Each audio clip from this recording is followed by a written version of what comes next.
तो मेरे मुताबिक ये वीडियो हर उस बंदे को देखनी चाहिए जिसका ताल्लुक एक मेडिकल फील्ड से रिलेटेड है, जैसा कि मेडिकल ये नहीं कि सिर्फ MBBS का है, वो BDS का है, मेल नर्सिंग का, MLT का। ये वीडियो हर उस बंदे को देखनी चाहिए जिसका ताल्लुक मेडिकल फील्ड से है, क्या वो इनिशियल स्टेजेस में, first year, second year, third year. Video लाजमी देखें, क्योंकि इसमें बहुत सी चीजें मैं आपको बताऊंगा, जैसा कि अब थंबनेल और टाइटल में देख के आए हैं कि हाँ कंट्री के बारे में बात करने लगे हुए हैं, लग्जमबर्ग। तो मैं आपको इसके खुसूसियात थोड़ी बहुत बताता हूँ और बाकी डिटेल में। ट्रांसपोर्ट फ्री है और दुनिया का अमीर तरीन यूरोपियन कंट्री में से एक। आज से पहले आपको ये बात पता थी नहीं, पता थी नहीं, इसलिए तो मैं आपको कह रहा हूँ ये वीडियो आपको बेनिफिट देगी और अच्छी लगेगी इंशाल्लाह। ये वीडियो उसके लिए भी बहुत ज्यादा इंपॉर्टेंट है जो first year, second year, third year के स्टूडेंट है मेडिकल के, तो उनके लिए तो ये बहुत ही ज्यादा इंपॉर्टेंट है। मैं आखिर पे बताऊंगा क्यों, और उनको आखिर पे पता भी चल जाएगा क्यों ये इंपॉर्टेंट है।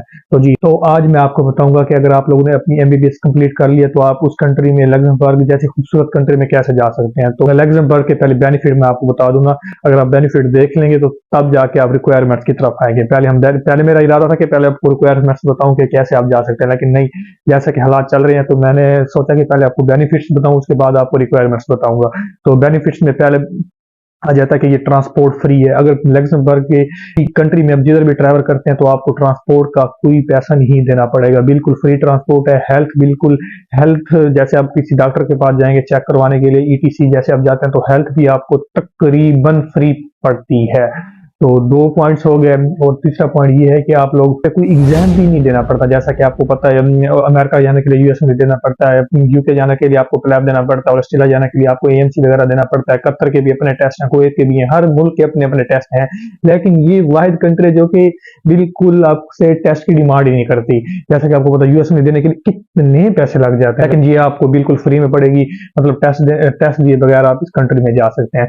दूसरी जो कंट्रीज होती है ना, जैसे अमेरिका हो गया, UK वगैरह हो गया, तो वहां पे आपको फैमिली अलाउ नहीं करते, मतलब आपको फैमिली ले जाना वहां पे अलाउ नहीं होता। लेकिन ये कंट्री ऐसी है जहाँ पे आपको फैमिली अलाउ, जैसे कि यहाँ पे जाके रेजिडेंसी ले लेंगे तो आप 156 और जो ममालिक है उसमें आप इजीली जा सकते हैं विदाउट वीज़ा। तो ये बातें होगी। और इसकी आपको पे बता दूं, जो एक फ्रेश डॉक्टर जाता है ना MBBS का, वो इसकी अब आपको मैं पे बता दूं वो कितनी होती है। तो जो पे होती है वो राउंड अबाउट 11 के यूरो से लेके 15 के यूरो तक होती है। अब आप अपने मुल्क के मुताबिक बना लें कि आपके मुताबिक जो हम पाकिस्तान के हैं तो हमारे 304 या 303 का मेरे ख्याल में यूरो। तो साइड में मैं आपको दिखा देता हूँ कितने का यूरो, तो आप मल्टीप्लाई करके आपको पता चल जाए। ये एक जूनियर डॉक्टर की बताइए, नहीं ना कि कुछ सीनियर डॉक्टर या कंसल्टेंट की आपको नहीं बताई। तो ये बेनिफिट हो गया। और अगर आप वहाँ पे, जैसे मैंने आपको बताया कि आप बीवी बच्चे वहाँ पे लेके जा सकते हैं, तो वहाँ पे आपको एजुकेशन जो है वो बिल्कुल फ्री मिलती है, मतलब आप बैचलर तक फ्री पढ़ सकते हैं। लेकिन अगर आपने बैचलर से ऊपर पढ़ना है तो वहाँ पे फिर आपको कुछ ना कुछ मतलब देना पड़ता है। लेकिन एजुकेशन का भी है कि एजुकेशन भी आप फ्री कर सकते हैं। अब आप जाते हैं हम इसकी रिक्वायरमेंट पे, ये यंग डॉक्टर जो जा रहे हैं तो उसके लिए क्या क्या रिक्वायरमेंट्स होंगी। तो पहली जो रिक्वायरमेंट है कि आपके पास MBBS की डिग्री होनी चाहिए और आपके पास 1 साल का हो जो आपका एक्सपीरियंस होना चाहिए। तो उसके साथ लैंग्वेज आनी चाहिए। ये थोड़ा सा इसका है कि लैंग्वेज आपको सीखनी पड़ेगी, चाहे आप फ्रेंच सीख लें, चाहे आप जर्मन सीख लें। इंग्लिश तो वैसे आपको आती होगी, लेकिन जर्मन या फ्रेंच में से आपको लाजमी सीखनी चाहिए। तो जर्मन और फ्रेंच देखे जाए तो ये तकरीबन 3-4 महीने में हो जाती है अगर आप करने पे आ जाएं। तो इसलिए मैंने आपको स्टार्ट में कहा था जो first year, second year, third year के स्टूडेंट हैं या फोर्थ ईयर के, उनके लिए एक एज है, क्योंकि अब उनके पास 1 साल या 2 साल है अपनी डिग्री कंप्लीट करने में से। तो अगर वो अभी से ये वीडियो देखने के बाद ही अगर वो शुरू कर देते हैं, चाहे वो फिजिकल क्लासेस लें, आजकल तो ऑनलाइन इतने प्लेटफॉर्म है जो आपको 3-4 महीने में आपको कोई भी लैंग्वेज सिखा सकते हैं। फ्रेंच और जर्मन भी आप इसी तरह से सीख सकते हैं। अब इनकी जो मिनिमम रिक्वायरमेंट है ना फ्रेंच और जर्मन की, वो है B2 लेवल, जैसा कि A1, A2, B1, B2, C1, C2 6 level होते हैं ना। एक फ्रेंच के भी 6 लेवल होते हैं और जर्मन के भी 6 होते हैं, लेकिन आपको B2 लेवल तक आपको आनी चाहिए। फ्रेंच चाहे जर्मन, इन दोनों में से आप कोई एक भी सीख सकते हैं। लेकिन इधर 4 लैंग्वेज चलती है, फ्रेंच, जर्मन, इंग्लिश और लग्जमबर्गी, इस तरह का कोई नाम था। वो भी इन्हीं की अपनी लैंग्वेज है, मतलब लोकल जैसी लैंग्वेज होती है वो है।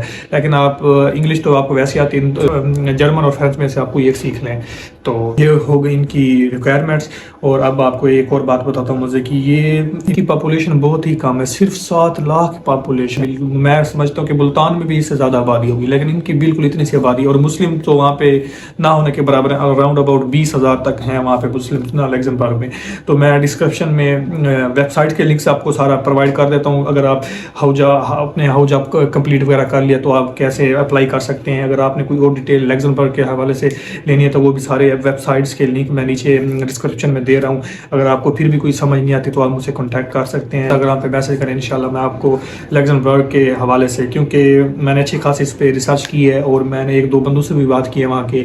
تو ایک اور بات آخری پہ آپ کو بتا دیتا ہوں، پاکستان میں اس کی ایمبیسی نہیں ہے، تو آپ کو دبئی کے ذریعے یا کسی اور کنٹری کے ذریعے اس کا اپنا پروسیس کروانا پڑتا ہے. لیکن بیلجیم ایمبیسی جو پاکستان میں موجود ہے آپ اس کے ذریعے اپنا یہ کروا سکتے ہیں. لیکن کرنے سے کیا نہیں ہوتا یار، اگر آپ نے ابھی سے ٹھان لیا کہ آپ نے لیگزمبرگ ہی جانا ہے تو آپ لیکن آج سے سرچ کریں، دیکھیں، سمجھیں. اپنی MBBS کمپلیٹ کر لی ہے، حوجہ بھی کمپلیٹ کر لیا، اب وہ تو بس اپلائی کرنے کے چکروں میں لگ جائے گا، نہ وہ فرینچ سیکھ سکتا نہ وہ جرمن، کیونکہ اس کا ٹائم ویسٹ ہوگا.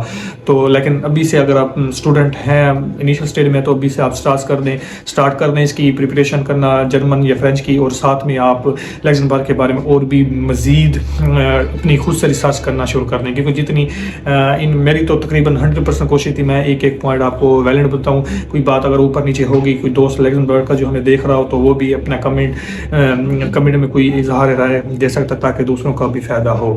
تو یہ آج کی ویڈیو یہیں تک تھی. آپ نے اگر انجوائے کیا تو لائک کمنٹ ضرور کیجیے گا، اور اگر آپ کا کوئی بھی مسئلہ ہے تو آپ مجھ سے ضرور پوچھیے گا. میں آپ کا اپنا بھائی دوست ڈاکٹر میاں محمد مرسلین قریشی.